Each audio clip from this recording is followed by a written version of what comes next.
Do you ever feel like today's biggest problems are just unsolvable? What if they weren't? And what if the solution is a process that's already happening right outside the window?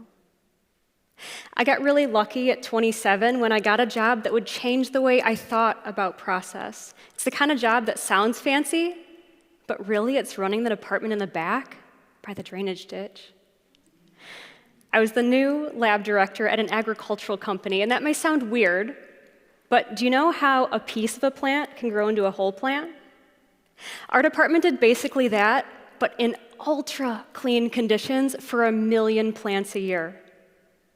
And this process is important because not all plants can be reproduced from seed, but this process is expensive to do, and that expense was causing an unsolvable problem. The industry's way of managing this expense is wild. It involves using foreign labor, which means loading plants onto planes and flying them around the world to finish the production that we start. If you're thinking, wow, that sounds inefficient, you're right. I'd agree with you.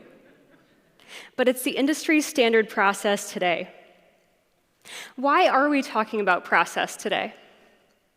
It's because process predicts the future, and I'll prove it to you. I'm going to show you some pictures of some people performing a process. See if you can predict their immediate future. If you had to guess, what's about to happen to this dad? What happens when your process for doing this doesn't include strapping on a parachute? What happens at the end of this process? It's predictable that if our process for producing disposable objects uses materials that don't break down, the outcome will be tons of trash. See? Process predicts the future. Process can predict positive outcomes too. It's a good thing that following the process of buying a house predicts owning a house. And following the process of navigating to the Grand Canyon predicts arrival at the Grand Canyon. Process predicts the future. So in the context of our lab story, it was predictable then that an inefficient process for an inexpensive commodity like plants would lead to an industry with low profits and low wages, and that's exactly what we experienced. But our team believed that if we worked hard enough and became efficient enough, we could become the best in the industry. We were wrong, but I didn't know that yet. I became obsessed with lean manufacturing. I called up authors of books on efficiency. We consulted with global industry experts, and becoming the best became ingrained in our work. But there's a problem with being the best at a bad process. It's that it doesn't fix anything, it just prolongs the problem. Sound familiar? Our improvements weren't improving the lives for the people in the industry. We were just buying more plane tickets for plants. And in the moment, this problem seemed unsolvable, but it's not the end of the story, because sometimes I'd go out to the parking lot and I would just stare at that drainage ditch. And I would marvel at how in every season, somehow it was producing plant life far faster than any of our processes could. I was a bit jealous, if I'm being honest. You ever been jealous of a drainage ditch? You know what I wanted? I wanted our efficiency to match the efficiency of the life in that drainage ditch. Ultimately, I wanted to know what it would take to solve problems like nature does. I was recently speaking to plant producers about process efficiency in nature, and after the talk, someone came up to me and said, "Wow, even though we grow plants, we never talk about nature. Where did you come up with such a unique idea?" Right?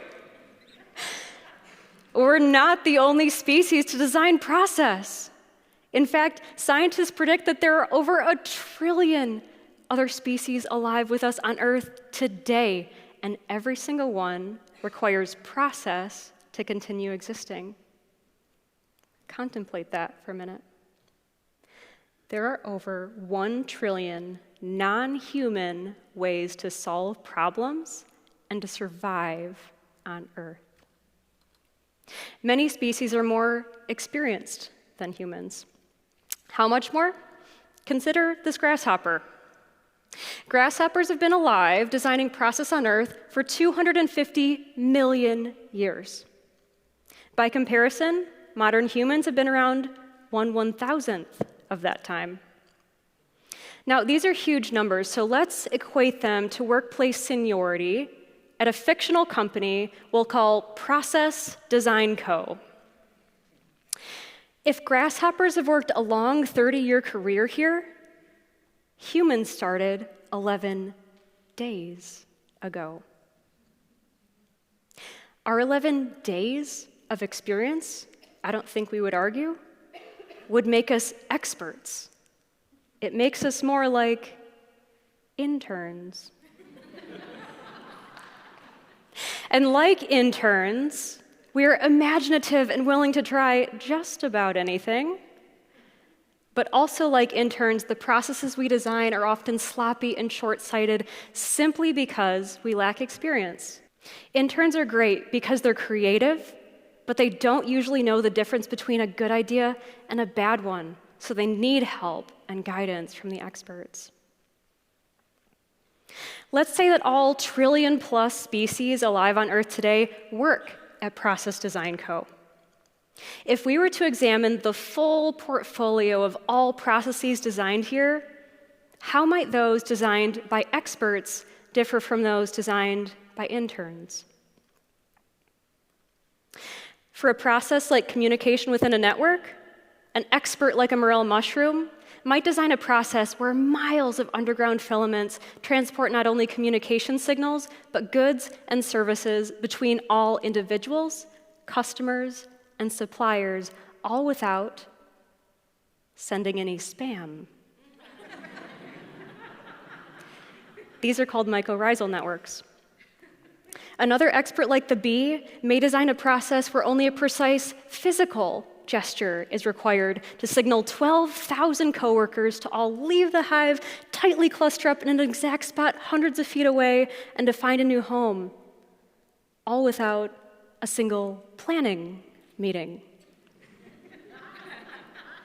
This is called the Song of Increase. How might an intern design a communication system for getting things done? Turns out we have, or humans have anyway, designed one of these, and it is so involved, communication for meetings alone takes over 50% of our time easily. And what percent of your inbox is relevant information right now? Studies even find that over 80% of tech features that are purchased aren't even used, like that program that's definitely supposed to be helpful. This process predicts frustration. Flying plants on planes around the world to save money also kind of seems like a process an intern might design, doesn't it? Yeah. It might look cheaper on paper, but really it overlooks massive risks and other costs, even if it's working for the moment. An expert like this equisetum growing in a drainage ditch might take a different approach to producing more plant material. Like most plants, it can tap into the resources directly around it, and as it grows, it generates valuable byproducts which attract more resources to it over time. This is the literal definition of sustainability. It's a process that uses resources in a way that prevents those resources from running out. How is it that experts can design processes that are so intricate yet logical? I mean, sure, they're experienced, but there's got to be some kind of secret sauce, right? Actually, there is, and it's a process that goes like this. Detect resources and conditions, adapt. That's it. This process is efficient because it notices, but doesn't overanalyze. But for humans, our analysis brain prevents this efficiency. Not only do we overthink things, we under-notice them, which leads us to lives surrounded by resources that we can't use to adapt, designing process that overlooks the obvious right in front of us. Now, we can't remove our brains, but instead, with just curiosity and 30 seconds, we can start to build comprehension of how a non-human process design expert might solve our biggest challenges. Comprehension in education is often measured with 3 levels. Level 1 is understanding content literally. I see it, it's there it is. Level 2 is interpreting possible meanings. Oh, this might mean. Level 3 is analyzing broader implications. If this is true, then that might mean. Do you remember how you could easily automatically predict the future of those people in those pictures earlier? That means you already have advanced comprehension of those situations, but there's something we don't comprehend well today. It's that the processes which could solve our unsolvable problems have already been developed outside of human design, and that those processes, the ones developed by experts, are actually accessible to all of us. Comprehending this at level 1 is critical because it's the gateway to deeper understanding and to problem solving. So how do we get to level 1? You don't need a science education. Instead, for just 30 seconds, next time you're outside, here's what you can do. Look at any living thing that's not a human or a pet, and just look at it. Look at a plant, a fungus, an insect, maybe one that you haven't noticed or paid much attention to before. Just look at it and think, I see it. There it is. As you're looking at them, realize that they are adapting every day. They have strategies for solving problems that are different from yours. And your process can probably benefit from a process they already use. That's it. You will have reached level 1. That's all it takes. This is a simple thing you can do for yourself and a model for others. And here's what's important. If half of you really take 30 seconds to look, really look at a non-human process design expert, some of you will become intrigued enough to investigate those processes, and some of you will learn enough to solve a real, unsolvable problem. Let's get onto a spaceship for a minute. Pretend we've left Earth and imagine landing on an alien planet. You step out and you see this. You have no idea what it is, but you continue looking around and you see that some aliens are using their bodies as solar panels. Others are accurately communicating terabytes of documentation to each other without a computer, without a mouth, somehow without even starting a fight. What if we could comprehend how they're doing that? You visit an alien company and you see that it's run without management and it has less than 1% employee turnover every year. What if our companies could match that? You suddenly realize that you're witnessing an entire economy where the industry norm is to produce zero trash, somehow with $0. What if we could even approach that level of effectiveness? Some good news and some hard news. Good news is that we're not on an alien planet, and these are not aliens. They're the process experts who surround us every day, usually without our comprehension. We're in your backyard. We're in your work parking lot. We're at one of the most popular national parks in America, and these are the types of processes which have been proven to overcome unsolvable problems, and they can inspire all kinds of improved processes for all of us. The hard news is that in order to be inspired, we have to really look. So here's an example of how this works, right?